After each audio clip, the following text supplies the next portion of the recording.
Hey guys, this is Comic Uno, and today I'm doing Comic Uno episode 279, and this is a show where we review all the comics I've read this week in one show. We go least favorite to best pick of the week, so let's get started. I had a pretty average haul, slash I guess bigger haul for me, which is 18 comics, and number 18 for this week was Mighty Morphin Power Rangers issue 36. Haven't really been loving this run of Power Rangers. I know it's going to be closing soon, because we are going to get to see Ryan Parrott take over the title for his White Ranger series and story arc, and I'm very excited for that. But yeah, this I just haven't been really able to connect to the characters as much, and I feel like it's very jumbled, and it's trying to do a little bit too much, that I can't really get into the character narrative as much as I would like to. Artwork is okay. I do think that it's kind of bogged down by the coloring. I think it could be a little lighter.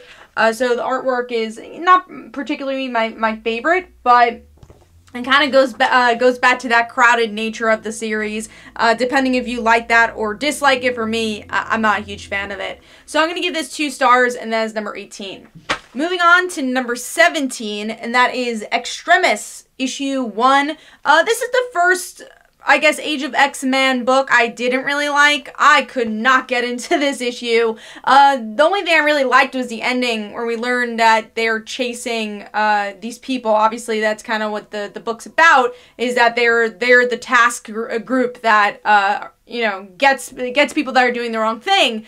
And this woman was pregnant, and obviously that's a no-no in the Age of X-Men world. And I just noticed how awesome this cover is. Sorry, that blob blocks the actual logo. But anyways, yeah, so I like that part, but honestly not enough to get to the next issue. I didn't really like the artwork that much. I thought it could have been a little stronger. And also just didn't really like this team. And the opener was kind of weird about the, like, baking tray joke they're trying to make. I did not really get into it. So, yeah, just I wasn't really feeling this book. So, I'm going to give that 2 stars, and that is number 17. Alright, moving on to number 16, which is Fantastic Four, issue 7. It's been a little while since we've had an issue of this book. It's been a little delayed. I love this cover, though. The Scrolls version of the cover is pretty cool. But the stuff I like is the stuff we don't get a lot of in this arc, and that's the family. That, you know, I liked Alicia's stuff. I really liked Franklin and Valeria getting themselves in trouble. I thought was fun. But everything else with Galactus and Dr. Doom feels very much like we've seen it before. It's a little stale to me, and I didn't quite enjoy that part of the issue as much as I did the family stuff and in the more relationship stuff. I also really don't like the artwork. I don't really like the inking slash penciling of it. It's like very dotty, I guess is the best way I could put it. So I'm just not really a big fan of the artwork. So giving this one 2.5 stars, and that is number 16. Alright, moving on to number 15, which is Outcast, issue 39. And we are getting closer to the ending of this book. Best part is the artwork. I love the art. And when this book is good, it's really good. But when it's stale, I won't say stale, but when it's boring, it's really boring.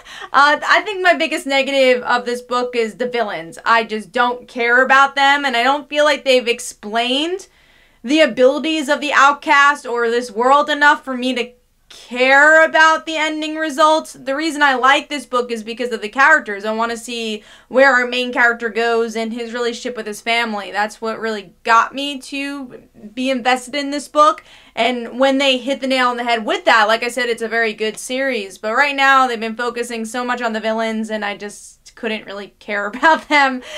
So I'm going to give this 2.5 stars. We'll see if it gets better for me. Obviously going to stick through it. It's almost over, and I've been reading it for 39 issues, so I'm going to stick with it. But hopefully it has a better ending, or lead up to an ending. I know we have a couple of issues for it. Alright, moving on to number 14, another book I haven't been a huge fan of with this arc, and that is Detective Comics, issue 999. Yeah, this issue is a little better than what we've been getting, but not much. I didn't really like the whole "it was a dream" aspect of the book, where it felt like it already was very fillerish. Now it was extremely fillerish to get up to issue 1000. And obviously it's subjects we've covered before with Batman. I guess if you've never read a Batman story, you'll enjoy it.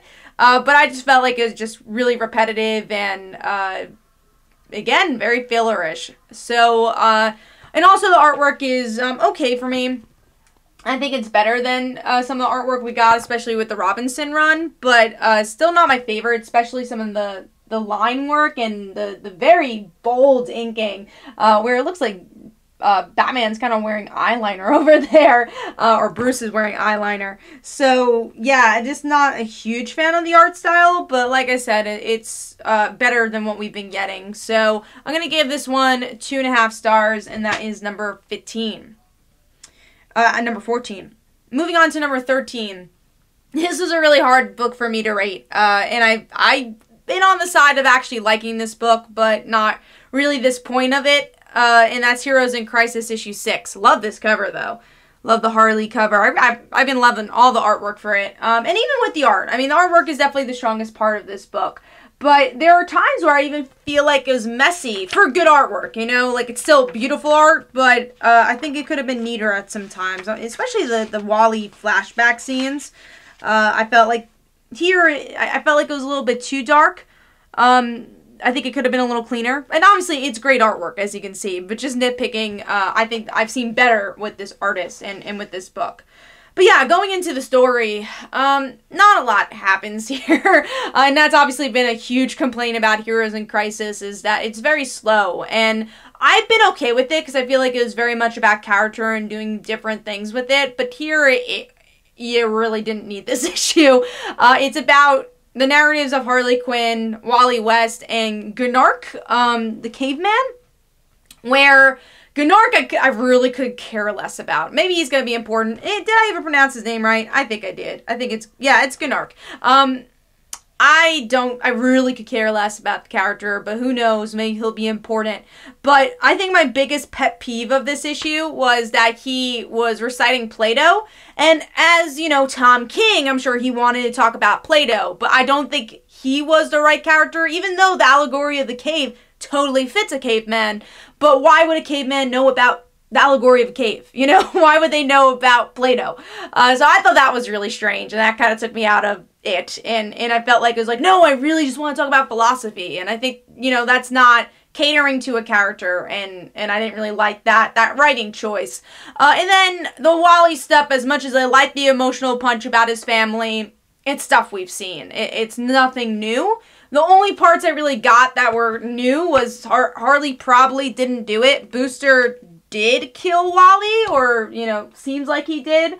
And then Wally was there to see Roy. You know, we get some pieces to the puzzle, and then we get this ending where it's just like, what does, or what was the question? What does saving someone mean? And it's just so fillerish. And again, I think sometimes it's good to have these type of character moments, psychological moments, but it just didn't hit the nail on the head with this issue.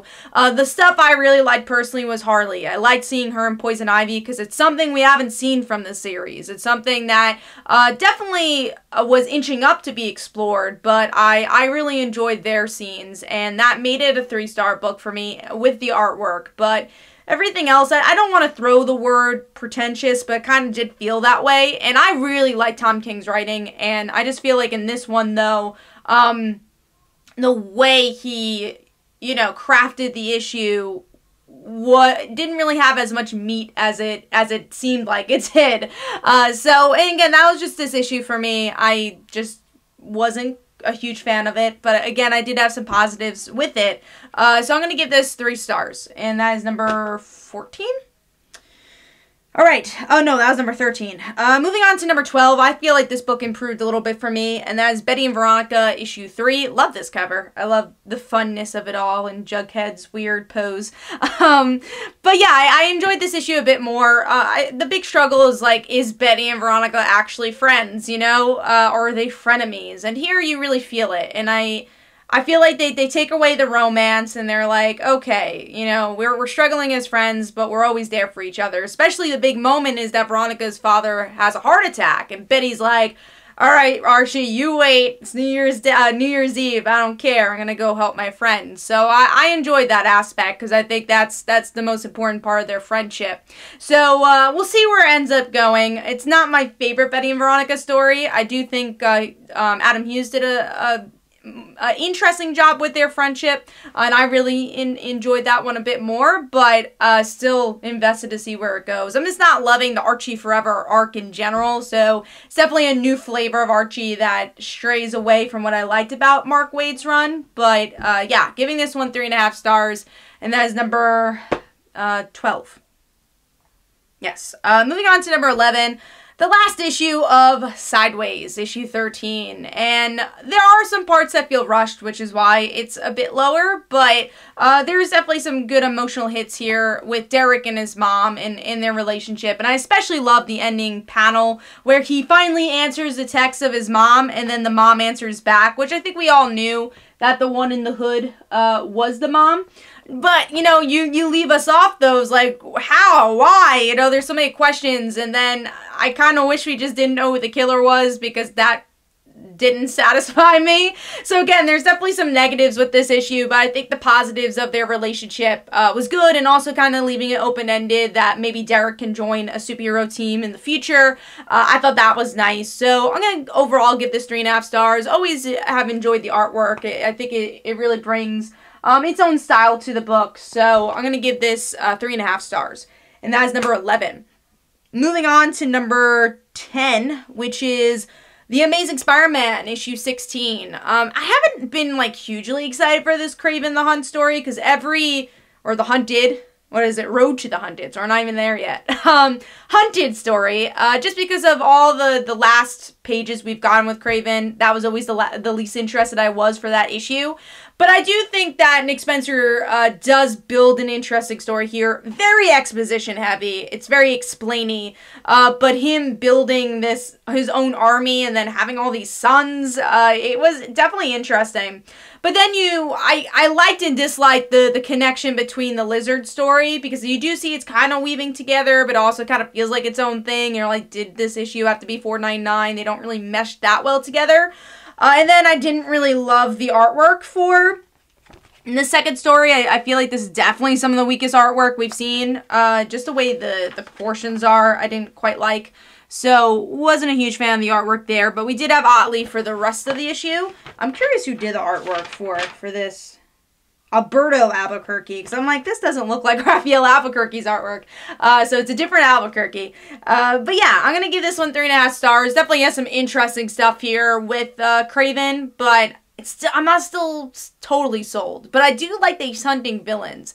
That's going to be cool. So I'm going to give this one 3.5 stars. And that is number 10, I believe. Alright, moving on to number 9, which is Batgirl, issue 32, which I got this awesome cover. I believe it's Archer who does the cover. Let's see. Covers. No, it's Derek Chu. It looks like an Archer cover. Unless that's the original cover. Nope, that is the variant. Interesting. But yeah, very cool cover. And the story for me is a little stagnant with this assassin guy, but I do like the moments from Batgirl, you know, her fighting back and having to balance her life as Batgirl and this volunteer. I always think is interesting. So, and her fight against Bard is a cool dynamic, but it doesn't really progress the story that much, and that's kind of been the hardship of this story arc. But I still like this book a lot, and I like the voice that Scott has given the characters. So I'm going to give that 3.5 stars. And also the artwork, it really feels like classic Batman and Batgirl. So I really like the art, and I really like the fighting here, because it's a very action-heavy issue. And I think that definitely was aced with this issue. Alright, moving on to number 8, which is Action Comics, issue 1008. Pretty solid issue. I will say at the beginning, I'm like, oh my god, the DEO, I don't really quite care about them, and Adam Strange, why are you here? But then you finally kind of connect the pieces to this thing that's going on in Superman, and I think it's going to be a bigger thing for DC Comics with Amanda Waller and Sam Lane. So, and is Sam dead? What? He got shot, but there's these like little cube things going on. So what's going on there? But the big part I liked about this was Lois returning to the Daily Planet. That was a lot of fun, and Jimmy going crazy. But yeah, I definitely like those moments, and I think Brian Michael Bendis really hit Lois on the head here with her dialogue. And the artwork is really good and crisp for this book, which really bumped it up to 4 stars for me. So I'm going to give this one, again, 4 stars, and that is number 8. Moving on to number 7, which is West Coast Avengers, issue 8. I hope this is not ending. I have a feeling it is, because it was not in the May solicits, and Kelly Thompson has not confirmed it on Twitter, but she's definitely giving the wink that it is getting canceled. Which I'm very upset about, because I really like this book, and it's probably my favorite team book out right now. I love the dynamic that shouldn't work, but totally does. But yeah, this issue was fun, and that's what it always is with West Coast Avengers. It's the team going back to try to fight the villains and going undercover and separating as a team. Things don't work out, but we do get to see a bit more with Kate's mom, which was pretty cool. Hopefully we finally get answers with her if the series is ending, because obviously there was a lot of cliffhangers with her in the Hawkeye series, so maybe this one will get some final answers. The artwork wasn't as strong as it usually is, but still brings a nice cartoony flavor to the book and definitely handles the humor correctly. I love seeing Jeff the Land Shark. I'm glad he got some good moments. Just love him. So yeah, it's a fun issue. We get to see vampires by the end of it, so it's a crazy ride. And if you're looking for a good comedy team book, this is definitely it. So I'm gonna give that one 4 stars. Moving on to number 7. No, I'm sorry, that was number 7. Moving on to number 6, which is Shazam, issue 3. Really cool cover here. I love this. Probably my second favorite cover of the week. But yeah, Shazam, I liked the whole Peter Pan thing going on, where we get to see this Candy Kid. I forget what his name is. I think it actually is Candy Kid. Does it actually mention it? It probably does in big letters somewhere, but King Kid. Not Candy Kid. King Kid. He's a king and a kid. And he wants to be part of the family. And Mary does not trust him. And he finds out that Mary's almost 18. And is like, oh my god, we're gonna kill you. Or, you know, at least, you know, get you away. And now the family's obviously like, don't hurt Mary. And she's kidnapped. They're all separated into these different worlds. And we're gonna have to see what happens with King Kid. But it was a lot of fun. Like I said, it kind of has this Neverland feel to it, where they don't want to grow up. And why does King Kid want to have these powers? We'll have to find out. I will say I'm not a big fan of this whole world adventure stuff. I don't know how to feel about where it's going, but it worked for this issue. So I'm gonna give this 4 stars. I've been really liking Shazam. Definitely one of my favorite DC titles. And looking forward to the movie as well. So, like I said, giving that 4 stars, and that's number 6. Moving on to number 5, which is The Flash, issue 65. One of the stronger issues of this crossover event, where we get to see what happens to Gotham Girl. Thank God she doesn't die, but Barry and Bruce definitely have different opinions on what they should do with her. I love the way they saved her. I thought that was really unique. And Batman's like, okay, I'm gonna train her to be a hero, because that's what I should have done a long time ago. And then Barry, obviously, after everything that's happened with Wally, is like, no, you're not gonna do that, because you can't hurt this girl like Wally was hurt. So they have a big brawl about it, but I think Batman's still gonna do what he wants to do. And then the part I didn't like about this issue was Iris leaving Barry because of all this. Come on. Iris has been through a lot more than this. And also, this is an Iris that remembers their past, remembers about their wedding. So it's kind of weird. And it's also extremely weird that Joshua Williamson, who's been writing The Flash, is writing this story. They kind of feel like 2 completely different characters. So, wasn't a huge fan of that. But I do like the ending, where they're gonna go into DC Year of the Villain. So at least that's gonna be a story of some sort and not random one-shots. Which I expected that there'd be some connected story there, because DC does tend to do that with their one-shots. Artwork is so good for this book, though. Really, really like the art, and definitely one of the best aspects of this crossover, because the Flash art could be on and off for me. So I'm glad they used a very solid artist here. But yeah, giving this 4 stars. It would have been higher if it wasn't for the Iris stuff. I still don't really understand what's going on there, but I did like the story and the direction they're taking Gotham Girl, and that she didn't die. So, like I said, giving that 4 stars, and that is number 5. Moving on to number 4, Love this cover. Number 4 is Buffy the Vampire Slayer issue 2. This is the Willow cover, so that's cool. And I actually enjoyed this issue even more than issue 1. Issue 1, I was like, oh, you know, it's out of continuity. I don't know how to feel about this. But issue 2 really sold me on the idea. And one thing I loved about this book from the first issue is how right the writer gets their voices. And you really continue to see that as all the characters are explored here. We get to see Buffy, you know, struggling, trying to balance her life as always. Xander getting pretty jealous of Willow having a girlfriend and just, you know, kind of feeling like he's on the outs, which is very Xander of him. And then, you know, even Buffy might finding a love interest. And then my favorite aspect, Cordelia. Cordelia was a lot of fun here. Very pilot Cordelia, where she's super nice. But you know what happened after she was super nice? She wasn't. So, but in the best Cordelia fashion. If you guys don't know, Cordelia is my #1 favorite television character of all time. So, very happy to see her here and kind of a modern version of her, especially with her look.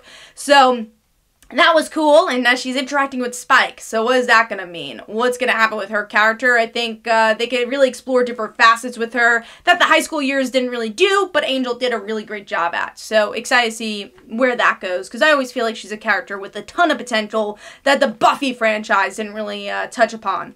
But yeah, really cool issue. Love the artwork. I really like how I feel like I'm watching the actor play these characters all over again. And really gets those expressions correctly, especially with Willow. Like, her smile here was so much like Allison's smile as Willow way back when. And also like the 90s reference where it's like, oh, of course, a 90s reference. And they don't know what that actually means, even though this is a show of the 90s. So I had a lot of fun with this issue. I'm excited to see where it goes. So I'm going to give this one 4 stars, and that is number 4. Moving on to number 3. Which I was really surprised with this issue. That's Captain Marvel, Braver and Mightier, issue 1. I got it on whim. I actually thought this was a mini-series, only a one-shot. Obviously, because the movie's coming out, they want more Captain Marvel books out. But in the beginning, I'm like, oh, you know, it's kind of going slow. What's this about? Captain Marvel's fighting an alien ship. Okay. But what really made me enjoy this issue were the kids. So we get to see 2 kids in the Air Force Museum who have one question to ask about to Captain Marvel for their school paper. And they're figuring out what question do we ask, and then they end up asking their question, hey, would you do it over again? You know, would you change anything? And then Captain Marvel's like, no, the mistakes kind of made me who I was and am. So I really liked that. I thought that was a very Carol answer, and I had a lot of fun with it. The artwork at times, though, Captain Marvel's face here was a little scrunchy, so it could have been a little stronger in places, but overall, I thought it had a really cool message, and it was a really cool one-shot. If you don't know anything about Captain Marvel, and you just want to pick up one issue, this might be a good one for you. So I'm going to give this one 4 stars, and that is number 3. Moving on to number 2. Number 2 for me is the Avant-Guards issue 2, which I think was a big improvement from issue 1, even though I enjoyed issue 1 a lot. I think this did what I felt like was missing in issue 1, which is like, who is this? Who are these other characters? Why should I care about them as a team? And it's because they shift point of views to I don't know her name, but to I wish I knew her name, to one of the other characters. That's the character who wanted to recruit our main character. And it's cool that they, okay, Olivia, you just have to make this half-court. Okay, her name's Olivia. So Olivia, and I think she's just a really fun character. She had a lot of spunk. She has a crush on our main character, so that's a lot of fun to play with. And then you get to see her relationship with the other characters, so you get to learn more about the team and their personality. So I felt like this was actually a better first issue than the first issue was. Even though the first issue was really good, maybe the first issue would have been a better second issue. Because I did feel like I learned a little bit more about these characters as characters. And again, as I said with the issue 1, I went to a liberal arts college, so just to hear about movement class and all that, it brought me back. So I thought that was kind of cool. So if you've been in a liberal arts school, I think there's definitely some relatability here. So and the artwork is pretty fun too. It took me a while to get used to it, but I think it fits, especially for the kind of comedy nature that this book goes for. So yeah, I had a lot of fun with this one, and I definitely was more sold on the book with this issue than the first one, even though I really liked the first one as well. So I'm going to give that 4 stars, and that is number 2. Moving on to number 1, which is Smooth Criminals, issue 4. I had a blast with this issue. I really like our 2 main characters, and I like their talk a lot here. Definitely my favorite part. I mean, the comedy of this issue was great, where we get to see one of our main characters trying to trying to steal this teddy bear thing, and it's impossible because of the way that they set it up. So I thought that was a lot of fun. And the teddy bear says, "I love you," and he's like, "What? I hate you. Just I need to, want to get this right." And then I really like to talk about one of our main characters' sexuality and how that's seen in 1969 compared to the 90s. I thought was a really interesting scene. And then you get a lot of other story too. Our main character's mother, she also stole stuff, and we find out why. And then we have the villain kind of getting closer to our main characters here. So what's gonna happen? Some good drama, some good character work. I really enjoyed this one. Also really like the artwork. I like the personality it brings to these characters. So I have a lot of fun with this book, and I'm gonna give this one 4.5 stars. I thought it was a really fun read and a good read. So 3 Boom Studio books in my top 5 this week. Boom's been doing a really great job with their books. So that is my comic book review for this week. Hopefully you guys enjoyed. Of course, next week I'll have another episode. So yeah, this is Comic Uno. Don't forget to follow me on Twitter. Go check out my Facebook page, my comic books like Father Like Daughter and They Call Her the Dancer. And every Tuesday at 10 p.m. Eastern Time is Frontline Live, where we discuss our favorite comics of the week and comic book news. So be sure to check that out as well. So hopefully you guys enjoyed. Let me know your favorite comics of the week as well in the comments below. And I'll see you guys later. Bye.